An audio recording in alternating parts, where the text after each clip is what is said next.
Bulletin में सबसे पहले बात करेंगे शेयर बाजार की। बिहार एग्जिट पोल से बाजार का जोश हाई रहा। सेंसेक्स निफ्टी ने शानदार बढ़त के साथ क्लोजिंग ली। सेंसेक्स की बात करें तो ये 595 पॉइंट चढ़ा, वहीं निफ्टी ने 181 पॉइंट की बढ़त हासिल की। मिड कैप इंडेक्स की रिकॉर्ड क्लोजिंग हुई। मार्केट की पूरी जानकारी अब लेते हैं कंचन नौटियाल से। कंचन, बताएं क्या रहा कारोबार का हाल शेयर बाजार में? तो हफ्ते का तीसरा कारोबारी दिन डेफिनेटली आज शानदार मूव्स बाजार में देखने को मिले हैं। इन तक आते आते बाजार ने अच्छी खासी क्लोजिंग हमें दिखाई है। बैंक निफ्टी की बात करी जाए तो शानदार अपमूव यहां पे आता हुआ दिखाई दिया है। निफ्टी में, मिड कैप में और साथ ही साथ स्मॉल कैप में भी जबरदस्त उछाल आज के सत्र में देखा गया है। इसके अलावा बात करते हैं कि स्टॉक स्पेसिफिक एक्शन आज के सत्र में किस तरीके का रहा है। देखिए, निफ्टी में बढ़ने वालों में से अडानी एंटरप्राइजेस, एशियन पेंट्स, इसके नंबर्स आए हैं। उसके बाद ये मूव देखने को मिला है टेक महिंद्रा और टीसीएस। नो डाउट आज पूरे ही आईटी पैक में एक रुझान जो है पॉजिटिव साइड में बना हुआ था। लूजिंग पॉकेट में Tata steel, Tata Motors, Shriram finance and JSW steel में हमें थोड़ी सी गिरावट जो है वो देखने को मिली है। अब बात करते हैं कि मिड कैप का रुझान जो है वो किस तरीके का रहा है। अगर बात करी जाए बायोकॉन की तो शानदार अपमूव यहां पे देखने को मिला है। कल इसके नंबर्स आए थे और नंबर्स के बाद ये तेजी जो है वो दिखाई दी है। इनफैक्ट मैक्स फाइनेंशियल के नंबर्स भी काफी शानदार देखने को मिले हैं। बीएससी क्या एवरेज टर्नओवर यहां पे देखने को मिला है डेरिवेटिव मार्केट में, जिसके बाद एक अच्छा खासा शानदार इजाफा और पूनावाला फाइनेंस में भी करीब करीब 0.5% की तेजी हमें देखने को मिली है। लूजिंग पॉकेट की बात कर लेते हैं। पीआई इंडस्ट्री नंबर्स खराब थे, उसका रिफ्लेक्शन यहां पे दिखाई दिया है। टोरेंट पार नंबर्स खराब। प्रेस्टीज एस्टेट की बात करी जाए तो 3.5% का डाउन साइड यहां पे और एमएनएम फाइनेंशियल में भी एक कमजोरी जो है वो देखी गई है। शुक्रिया कंचन इस पूरे मार्केट अपडेट के लिए। साथ ही मार्केट आउटलुक पर हेलियस इंडिया के सीईओ दिनशॉ ईरानी ने सीएनबीसी आवाज से खास बातचीत की। इस दौरान दिनशॉ ईरानी ने एनबीएफसी से लेकर हॉस्पिटल टूरिज्म स्पेस में निवेश की सलाह दी। एनबीएफसी की अगर जो बात करें, बाकी सारों के नंबर्स वो वेरी गुड नंबर्स। दूसरे जो रिटेल फेसिंग एनबीएफसीज थे, उनका मेजर इशू था सप्लाई साइड का, इन द सेंस उनका मनी रेजिंग का। वो इशू निकल गया with the kind of liquidity जो हमारे आरबीआई ने प्रोवाइड की है। तो इसलिए हमें लग रहा है कि यहाँ से NBFC should do well. Sector के प्लेयर्स से हॉस्पिटैलिटी हो गई या हॉस्पिटल हो गया, तो इनसे बात करें तो व्यू तो बहुत ही अच्छा बन रहा है। और आज ही मैंने देखा कि आपके हेल्थ टूरिज्म को शायद दे में look at visa on arrival. तो अगर जो वो होता है तो इंडिया का हेल्थ टूरिज्म जो अभी आज की तारीख में थोड़ा टैक्स सीट लिया हुआ है वो विल पिकअप। तो इसलिए, और दूसरा इंश्योरेंस पेनिट्रेशन, तो हमें लग रहा है कि ये तो सेक्टर दोनों बहुत ही बढ़िया करेंगे आगे चल के। इसलिए हमें कोई डाउट नहीं है, हमारा पॉजिटिव व्यू है और हमारा व्यू रहेगा पॉजिटिव। बढ़ते हैं आगे और अब आपको बता दें, प्रधानमंत्री नरेंद्र मोदी भूटान के दौरे से वापस लौट आए हैं और दिल्ली में लैंड होने के बाद प्रधानमंत्री मोदी एयरपोर्ट से सीधे एलएनजेपी अस्पताल गए। यहां उन्होंने दिल्ली ब्लास्ट के घायलों से मुलाकात की। इस वक्त जो आप तस्वीरें देख रहे हैं ये एलएनजेपी हॉस्पिटल की हैं, जहां पर प्रधानमंत्री नरेंद्र मोदी पहुंचे। सीधा एयरपोर्ट से एलएनजेपी अस्पताल का रुख किया और यहाँ पर उन्होंने घायलों से बातचीत भी की और उनके जल्द स्वस्थ होने की कामना की। आपको बता दें, प्रधानमंत्री मोदी ने भूटान में भी अपने संबोधन में साफ तौर पर कहा था कि दिल्ली ब्लास्ट के षड्यंत्रकारियों को बख्शा नहीं जाएगा। साथ ही आपको यह भी बता दें कि दिल्ली ब्लास्ट में मरने वालों का आंकड़ा बढ़ गया है। अब तक 12 लोगों की मौत हो चुकी है, जबकि 20 लोग घायल हैं। 8 शवों की पहचान कर उनके परिजनों को सौंप दिया गया है। दिल्ली ब्लास्ट की जांच एनआईए को सौंपी गई है और वहीं दूसरी तरफ दिल्ली से लेकर जम्मू कश्मीर तक आतंकी नेटवर्क पर ताबड़तोड़ एक्शन हो रहा है। शोपिया में एक और डॉक्टर हमीद फयाज के घर पर छापेमारी हुई। प्रतिबंधित संगठन जमाते इस्लामी के ठिकाने पर भी पुलिस ने बड़ी छापेमारी की है। श्रीनगर से डॉक्टर तजामुल मलिक को हिरासत में लिया गया है और उससे भी पूछताछ जारी है। दिल्ली ब्लास्ट मामले में चल रहे एक्शन पर ज्यादा अपडेट के लिए अब सीधा जुड़ते हैं शंकर आनंद से। तो शंकर, एनआईए को जांच सौंप दी गई है, फिलहाल पूरा अपडेट बताएं। दिल्ली के लाल किला में हुए ब्लास्ट से जुड़े मामले में अब जांच का दायरा काफी आगे बढ़ता हुआ जा रहा है। केंद्रीय जांच एजेंसी एनआईए के द्वारा इस मामले की तफ्तीश की जा रही है और इसके साथ साथ एनआईए की अगर बात करें तो एनआईए में 13 ऐसे अधिकारियों की एक विशेष टीम बनाई गई है जो इस पूरे मामले की तफ्तीश करेंगी। इसमें अगर पूरे इन्वेस्टिगेशन की बात करें तो कुछ अधिकारी को विशेष तौर पर इसमें रखा गया है जो अलग अलग राज्यों की पुलिस प्रशासन से भी संपर्क में जुटे हुए हैं। जैसे दिल्ली पुलिस की स्पेशल सेल भी इस मामले की तफ्तीश कर रही है। हालांकि जांच का जिम्मा जरूर केंद्रीय जांच एजेंसी एनआईए को दे दिया गया है, लेकिन इस मामले में जो दिल्ली पुलिस की जो स्पेशल सेल जिस तरह से तफ्तीश कर रही है, तो उससे जुड़े हुए तमाम इनपुट्स को किस तरह से एनआईए को देना है। एनआईए के अधिकारी लगातार स्पेशल सेल के अधिकारी के संपर्क में है और इस पूरे मामले में जिस तरह से एक पूरे आतंकियों का नेटवर्क है वो कई राज्यों में जुड़ता हुआ आ रहा है। जिस तरह से पूरे आतंकियों के नेटवर्क की अगर बात करें तो यहाँ पर हरियाणा, जम्मू कश्मीर, उत्तर प्रदेश, राजधानी दिल्ली और इसके साथ साथ कुछ और भी राज्यों से जुड़ता हुआ नजर आ रहा है। लिहाजा इस मामले में तफ्तीश करने के लिए जो एनआईए की टीम है अलग अलग राज्यों की टीम के साथ भी संपर्क कर रही है और उनसे लगातार बातचीत भी कर रही है। और जिस तरह से पूरी देखा जाए कि इसमें व्हाइट कॉलर जो एक आतंकियों का जो ग्रुप बनाने की बात आई, जिस तरह से बकायदा उसको इम्प्लीमेंट किया गया और कई ऐसे डॉक्टर जो हैं जो वो अब जांच एजेंसी के रडार पर आए हैं, तो इन तमाम मामलों की गंभीरता को देखते हुए दिल्ली पुलिस, एनआईए की टीम, हरियाणा पुलिस लगातार कई लोगों से पूछताछ कर रही है। अब तक तकरीबन 50-55 से ज्यादा लोगों से पूछताछ की जा चुकी है और पूछताछ के लिए अलग अलग तरीके से उनसे तमाम इनपुट्स को खंगाला जा रहा है। इसके साथ ही जो इलेक्ट्रॉनिक गैजेट्स हैं बकायदा उसकी भी तलाशी ली जा रही है। बहुत सारे ऐसे सीसीटीवी कैमरे जो हैं, तकरीबन 1000 से ज्यादा ऐसे सीसीटीवी कैमरे हैं, उसको भी तलाशा जा रहा है। और इस मामले में एक कहा जा सकता है कि एक आधुनिक तरीके से इस पूरे मामले को इन्वेस्टिगेट किया जा रहा है, क्योंकि जो आतंकी हैं जिस तरह से इस पूरे मामले में एक सोची समझी साजिश के तहत इस पूरे हमले को अंजाम दिया गया, तो इस मामले पर इन्वेस्टिगेशन का दायरा काफी आगे बढ़ता हुआ नजर आ रहा है। आपको मैं दिखाता हूँ, ये लोकेशन दिखाना चाहूंगा। ये लाल किला के ठीक बाहर, यहाँ पे समझा जा सकता है कि आज तीसरा दिन है, लेकिन आज भी यहाँ देखा जा सकता है कि जिस तरह से तमाम एविडेंस है उसको इकट्ठा करने का काम अभी भी यहाँ पे किया जा रहा है दिल्ली पुलिस की टीम। और देखिए जो पूरा बैरिकेड्स जो है, बैरिकेड्स के बाद में व्हाइट कपड़े से ढका हुआ जो एरिया है, यही वो लोकेशन है जहाँ पर ब्लास्ट हुआ था। ये रेड लाइट है और ठीक इसके बगल में आप देखिए लाल किला का प्रमुख गेट है। ये इसी गेट से लोग अंदर प्रवेश करते हैं।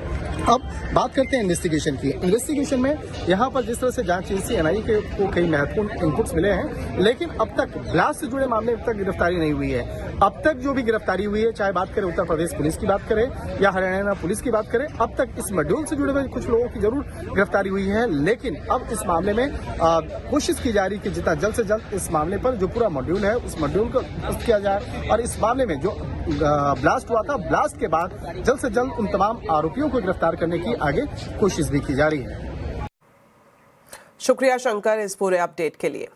साथ ही एक और बड़ी खबर आपको बता दें, आज कैबिनेट के साथ सीसीएस यानी कि कैबिनेट कमेटी ऑफ सिक्योरिटीज की बैठक होने वाली है। दिल्ली ब्लास्ट के बाद इन दोनों बैठकों पर सभी की खास नजर है। बैठक में क्या एजेंडा हो सकता है, समझाने के लिए अब हमारे साथ जुड़ रहे हैं economic policy editor Lakshman Roy. Lakshman ji, आपसे जानना चाहेंगे सीसीएस और फुल कैबिनेट की बैठक में एजेंडा क्या है। खासतौर पर अगर हम सीसीएस की बात करें तो दिल्ली ब्लास्ट के बाद सबकी नजरें इस पर टिकी हुई हैं। देखिए, एक के बाद एक 3 महत्वपूर्ण बैठकें होनी है। इन बैठकों में करीब 5 से ज्यादा अहम फैसले लिए जा सकते हैं। सबसे महत्वपूर्ण फैसला एक्सपोर्टर्स के लिए करीब 25,000 करोड़ रुपए के लिए एक्सपोर्ट प्रमोशन मिशन को मंजूरी मिल सकती है। ये 25,000 करोड़ रुपए अगले 6 कारोबारी साल तक खर्च किए जाएंगे एक्सपोर्ट को बढ़ावा देने के लिए। इसके तहत निर्यात दिशा एक स्कीम होगी और निर्यात प्रोत्साहन एक स्कीम होगी एक्सपोर्ट प्रमोशन मिशन के तहत। इसके तहत एक्सपोर्टर्स को आसान शर्तों पर कर्ज मुहैया कराना, कम ब्याज पर कर्ज मुहैया कराना। एक्सपोर्ट अगर नए नए बाजार में एक्सपोर्ट करना चाहते हैं, बाजार तलाशना चाहते हैं, तो वहां उनको इंसेंटिव दिया जाएगा। अपने ब्रांड के प्रमोशन करना चाहते हैं, वहां इनको इंसेंटिव दिया जाएगा। तो एक्सपोर्ट प्रमोशन मिशन करीब 25,000 करोड़ रुपए का शुरुआती प्रस्ताव था, तो इस मिशन को कैबिनेट की बैठक में मंजूरी मिलने की संभावना है। एक्सपोर्टर्स के लिए एक और महत्वपूर्ण फैसला जो प्रस्ताव वित्त मंत्रालय की तरफ से गया है, इसको मंजूरी मिल सकती है, वो है 100% क्रेडिट गारंटी स्कीम। यानी जो कंपनियां, जो वित्तीय संस्थान एक्सपोर्टर्स को अतिरिक्त पूंजी मुहैया कराने के लिए, अतिरिक्त कैपिटल मुहैया कराने के लिए कर्ज देंगी, उन वित्तीय संस्थानों को सरकार 100% गारंटी देगी कि कर्ज डूबा तो उसकी गारंटी हम लेते हैं। तो 100% क्रेडिट गारंटी स्कीम जो है वो एक्सपोर्टर्स के लिए मंजूरी मिलने की संभावना है। तीसरा जो महत्वपूर्ण प्रस्ताव मंजूरी मिलने की संभावना है वो है IIFCL। जी हाँ, सरकारी कंपनी IIFCL का आईपीओ को मंजूरी मिल सकती है कि शेयर बाजार में उसे लिस्ट किया जाए आईपीओ के जरिए। इस प्रस्ताव को मंजूरी मिलने की संभावना है। और चौथा महत्वपूर्ण फैसला माइनिंग सेक्टर के लिए, दरअसल ग्रेफाइट समेत 3 मिनरल के लिए रॉयल्टी रेट को रैशनलाइज किया जाएगा। आमतौर पर रैशनलाइज जब भी किया गया है तो रॉयल्टी रेट काफी ज्यादा कम हुई है। तो जो कंपनियां ग्रेफाइट समेत इन 3 मिनरल्स का उत्पादन करती हैं उनके लिए एक बड़ी राहत की खबर निकल कर सामने आ सकती है। और इन सब के बीच एक महत्वपूर्ण बैठक भी हो रही है कैबिनेट कमेटी ऑन सिक्योरिटी की। इस बैठक में दिल्ली में लाल किले के सामने जो धमाका हुआ था उसकी जांच कहां तक पहुंची और आगे क्या कार्रवाई करनी है, सुरक्षा क्या हालात का जायजा लेना है, इस पर यह बैठक होगी कैबिनेट कमेटी ऑन सिक्योरिटी की। ये काफी महत्वपूर्ण बैठकें हो रही हैं। शुक्रिया लक्ष्मण जी इस पूरी जानकारी के लिए। चलिए बढ़ते हैं आगे और आपको बता दें प्री बजट मीटिंग्स का सिलसिला शुरू हो गया है। इसी के मद्देनजर आज वित्त मंत्री निर्मला सीतारमण ने बजट को लेकर एमएसएमई सेक्टर के साथ बैठक की है। इस बैठक में एमएसएमई सेक्टर ने मैन्युफैक्चरिंग को बढ़ावा देने और आसान कर्ज मुहैया कराने की मांग की है। डिटेल्स ले लेते हैं संवाददाता आलोक प्रियदर्शी से। तो आलोक, आपसे जानना चाहेंगे एमएसएमई सेक्टर की तरफ से क्या मांगे या फिर सुझाव वित्त मंत्री के सामने रखे गए हैं बजट पर? बिल्कुल, देखिए, बजट पूर्व बैठकों के सिलसिले में आज वित्त मंत्री निर्मला सीतारमण ने एमएसएमई सेक्टर के साथ मुलाकात की। इस बैठक में जो खास जोर रहा वो मैन्युफैक्चरिंग पर रहा। जो एमएसएमई की सेक्टर की तरफ से और एसएमई सेक्टर की तरफ से आए हुए रिप्रेजेंटेटिव्स थे, उन्होंने कहा कि सरकार को मैन्युफैक्चरिंग पर जोर देना चाहिए।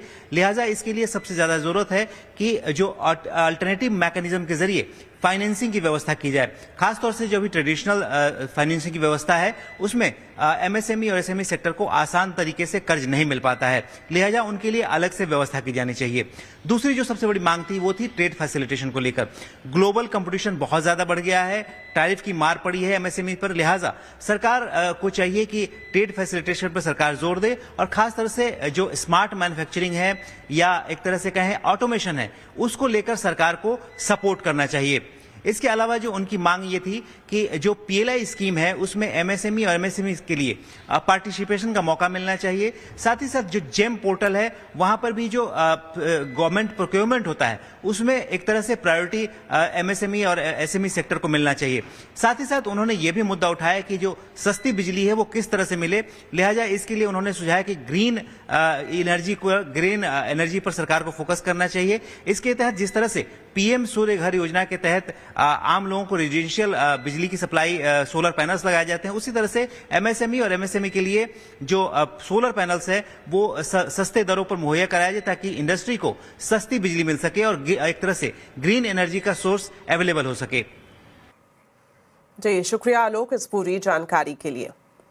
इन दिनों कॉकपिट में गुमराह करने वाले जीपीएस सिग्नल पायलट्स को परेशान कर रहे हैं। इस तकनीक का नाम है जीपीएस स्पूफिंग। इसके लिए एविएशन रेगुलेटर डीजीसीए को पायलट्स के लिए एडवाइजरी तक जारी करनी पड़ी है। डिटेल्स ले लेते हैं, संवाददाता रोहन सिंह हमारे साथ लाइव जुड़े हुए हैं। रोहन, सबसे पहले आपसे जानना चाहेंगे जीपीएस स्पूफिंग क्या होता है और डीजीसीए की तरफ से क्या एडवाइजरी पायलट्स के लिए जारी की गई है? जी, अगर बहुत ही आसान शब्दों में कहें तो जीपीएस स्पूफिंग का मतलब होता है नकली या गलत जीपीएस सिग्नल के जरिए किसी एयरक्राफ्ट को गुमराह करना। हाल के दिनों में ऐसी बहुत सारी घटनाएं आई हैं जबकि टेक ऑफ या लैंडिंग के समय खासतौर पे गलत सिग्नल्स आते हैं जीपीएस के कॉकपिट में और उससे जो पायलट है वो गुमराह हो सकते हैं। और आमतौर पर युद्ध के समय में या फिर कॉन्फ्लिक्ट के समय में इस तरह की टेक्निक का इस्तेमाल होता है। लेकिन जो चिंता की बात यह है कि पिछले कुछ समय में सिविलियन एयरक्राफ्ट में इस तरह के मामले काफ़ी ज़्यादा बढ़े हैं। आमतौर पे इससे पहले एक साल की अगर हम बात करें, जो एविएशन मिनिस्ट्री के आंकड़े हैं, 400 से ज़्यादा ऐसे मामले आए हैं जहां पे जीपीएस इंटरफेरेंस हुआ है। इसमें जीपीएस जैमिंग और जीपीएस स्पूफिंग दोनों ही शामिल है। लेकिन इसमें एक जो चिंता की बात है कि पहले जहां बॉर्डर एरियाज में, जम्मू कश्मीर बॉर्डर में या फिर पंजाब बॉर्डर पर इस तरह के मामले आ रहे थे, नागालैंड के पास इस तरह के मामले आ रहे थे।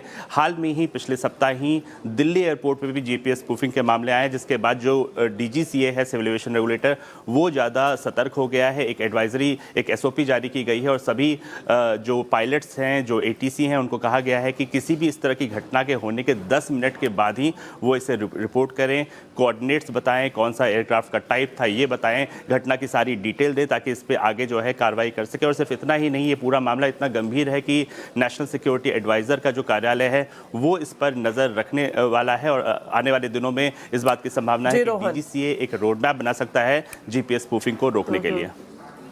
जी बहुत बहुत शुक्रिया रोहन इस पूरी जानकारी के लिए। ब्रेक के बाद आपका स्वागत है। अब खबर राजधानी दिल्ली से, जहां बढ़ते प्रदूषण की वजह से केंद्र सरकार ने उत्तर भारत के सभी राज्यों के लिए दिशा निर्देश जारी किए हैं। सरकार ने वायु प्रदूषण की वजह से बच्चों, गर्भवती महिलाओं व बुजुर्गों को उच्च जोखिम की श्रेणी में रखा है और साथ ही प्रदूषित इलाकों के सभी सरकारी अस्पताल में टेस्ट क्लिनिक शुरू करने का आदेश भी जारी किया है। चलिए अब बात करते हैं बिहार की। तो बिहार विधानसभा चुनाव का मतदान खत्म होने के बाद अब सबकी नजरें 14 नवंबर को आने वाले नतीजों पर टिकी हैं, लेकिन इससे पहले तमाम एग्जिट पोल्स में बिहार में एक बार फिर से एनडीए सरकार बनने के संकेत मिल रहे हैं। न्यूज 18 के मेगा एग्जिट पोल में एनडीए को स्पष्ट बहुमत मिलने का अनुमान है। एग्जिट पोल में एनडीए को 140 से 150 सीटें मिलने का अनुमान है, जबकि महागठबंधन बहुमत से काफी पीछे है। महागठबंधन को 85 से 95 सीटें मिलने का अनुमान एग्जिट पोल्स में लगाया गया है। एग्जिट पोल में प्रशांत किशोर की जनसुराज पार्टी का खाता खुलने की भी उम्मीद जताई गई है। वहीं अन्य को 5 से 10 सीटें मिलने का अनुमान जताया गया है।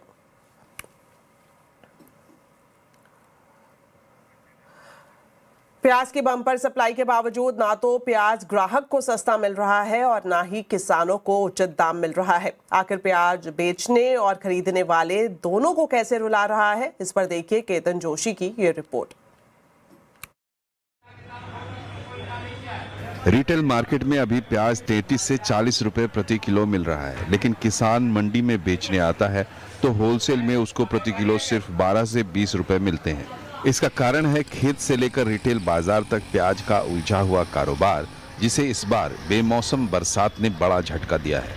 प्याज के 2 बड़े उत्पादक राज्यों महाराष्ट्र और गुजरात में फसल को भारी नुकसान हुआ है। प्याज के दाम तो अभी बहुत है, अभी तो 40 रुपए किलो ये मार्केट में है। अभी तो कम होने चाहिए, तो इतना ज्यादा क्यों है?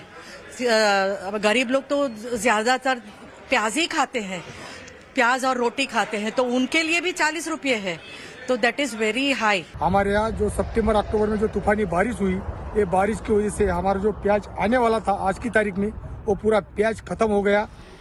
देश में हर महीने 8 से 12 लाख टन प्याज की खपत होती है। पिछले साल बम्पर क्रॉप के कारण कई किसानों ने प्याज का स्टोरेज लंबे समय तक किया, लेकिन अब उस प्याज के खराब होने का खतरा हो गया है। दूसरी तरफ नया क्रॉप फेल हो गया, इसलिए किसान सीधे खेत से कौड़ियों के दाम प्याज बेच रहे हैं। मतलब कि पुराना संग्रह किया हुआ प्याज और नया प्याज जल्दी जल्दी मार्केट में बिक रहा है। सरकार ने पिछले साल नाफेड और एनसीसीएफ के माध्यम से 3 लाख टन प्याज खरीदा था, वो भी ज्यादा बिका नहीं है। एक्सपर्ट कह रहे हैं कि दिसंबर में दाम और बढ़ सकते हैं। जो खेत में माल सड़ गया वापस किसानों ने लगाया है, उसको निकलने में अभी 2.5 से 3 महीना लगेगा। तो पुराना जो अभी आ रहा है वो 15-20 दिन चलेगा। उसके बाद हो सकता है दिसंबर महीने में प्याज की शॉर्टेज दिखे, जो अभी भाव है उससे थोड़ा अप होने की शक्यता है। प्याज की फसल कम हो या ज्यादा, लेकिन बिचौलियों के कारण ग्राहकों को ऊंचे दाम देने पड़ते हैं। प्याज के दाम में हमेशा अनिश्चितता बनी रहती है। इसका एक ही उपाय है कोल्ड स्टोरेज को बढ़ावा देना, और अगर ऐसा नहीं होता है तो ग्राहक महंगा प्याज खाने को मजबूर हो जाएगा। केतन जोशी, अहमदाबाद। फिलहाल इस बुलेटिन में इतना ही, लेकिन जाने से पहले आपको बताते हैं आज के कंज्यूमर अड्डा के टॉपिक के बारे में। अगले साल यानी 2026 में कहां मिलेंगी सबसे ज्यादा नौकरियां, कैसा है hiring sentiment, India skill report 2026 की पूरी डिटेल जानने के लिए देखिए आज का कंज्यूमर अड्डा शाम 5:57 पर। अगला साल हायरिंग धमाल।